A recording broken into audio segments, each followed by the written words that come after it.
Le coût d'obtention de la qualité est une méthode qui permet de comprendre et de constater pendant une période déterminée les coûts engendrés par la non-qualité et les coûts dépensés pour obtenir la qualité. L'objectif du calcul et d'analyse des coûts d'obtention de la qualité est de démontrer le retour sur investissement de la démarche qualité, c'est-à-dire vérifier les résultats des investissements, les achats des machines de contrôle qui ont été faites, les formations, les organisations, les certificats, les formations pour obtention de certification, les agréments, les choses que nous avons fait et mises en place pour minimiser les non-conformités internes et externes, donc pour objectif de gagner plus. Le deuxième objectif est de repérer les pertes financières liées à la non-qualité et d'assurer un suivi de la rentabilité. Vérifier les sources de non-qualité et regarder ce que nous pouvons faire pour les éradiquer. C'est un outil donc d'affichage qui permet de prendre des décisions en se basant sur des données factuelles de coûts. Les coûts d'obtention de la qualité peuvent être classés sous deux rubriques. La première est le coût de non-qualité. C'est un coût qui mesure les coûts des défaillances. Deuxième, c'est les coûts de la qualité, qui regroupent les dépenses engagées pour assurer la qualité et pour prévenir, pour faire une démarche de prévention.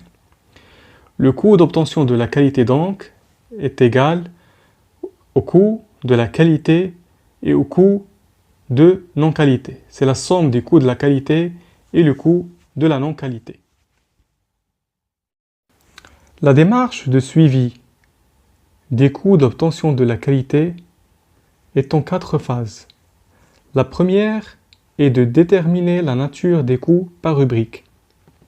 Nous avons deux principaux rubriques qui sont les coûts de la qualité et les coûts de non-qualité. La première rubrique se divise en deux: coûts de prévention et coûts d'inspection. La deuxième rubrique aussi se divise en deux, qui est les coûts de non-qualité externe et coûts de non-qualité interne.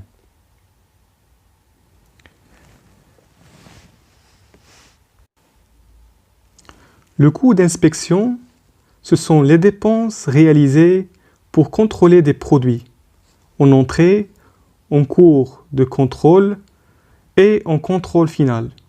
Et mesurer la satisfaction des clients, il inclut aussi les coûts de la métrologie. Le coût de prévention, ce sont les dépenses réalisées pour prévenir les non-conformités. Par exemple, mise en place d'actions préventives et des actions correctives, la formation, la sensibilisation, les rédactions de procédures, la mise en place d'une démarche qualité, etc. Pour les coûts de non-qualité, le coût de non-qualité externe, ce sont les dépenses occasionnées par le traitement des réclamations clients, indemnités, des avoirs, des temps passés, des contrôles de stock et en cours, etc. Et le coût de non-qualité interne, ce sont les dépenses occasionnées par le traitement de non-conformité détectée en interne, le temps passé pour traiter le produit non conforme, les rebuts, les retouches, et aussi tout ce qui est gaspillage au niveau de temps, au niveau de surproduction, etc.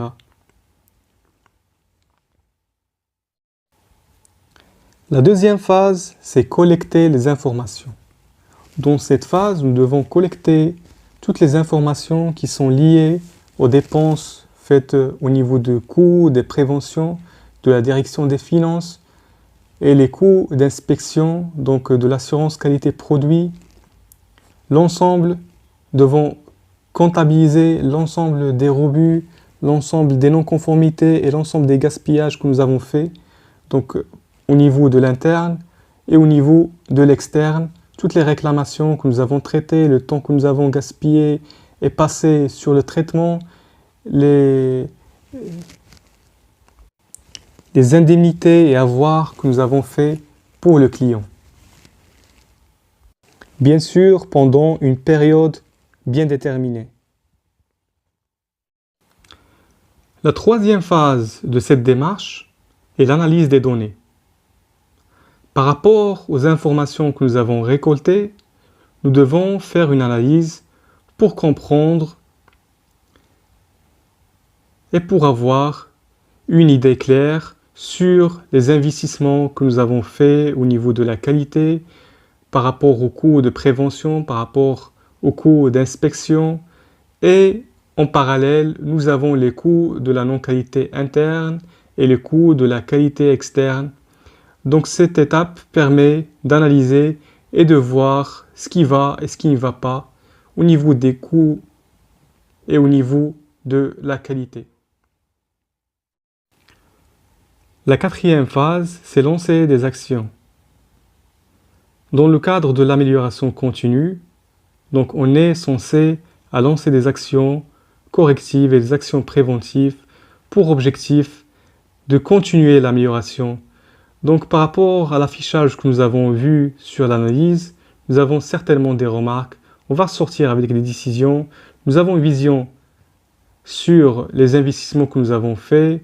Nous avons une vision sur les résultats que nous avons escomptés, que ce soit des résultats qui sont bons ou moins bons.